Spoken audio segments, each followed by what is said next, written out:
要做台语配音员，咱上主要的就是你这个语言，你一定要讲了好，讲了会练转。我先抽。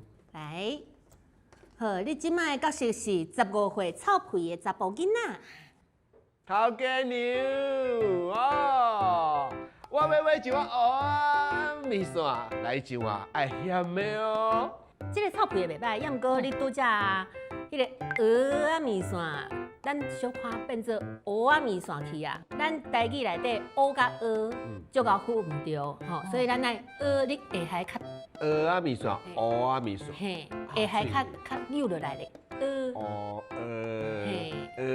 面线。嘿对，好安尼你搁买一个。我搁买一个。好，头家娘，我要买一碗蚵仔面线，袂歹。爱咸的哦。好，最好耍的呢。经过老师的调整，我才发现本来讲甲真惯势的台语，阁有真侪音会走进去。吼，袂用记，袂当绕开啦。我的台语爱愈来愈好，我嘛要甲老师共款，摕到台语认证。我考到啊！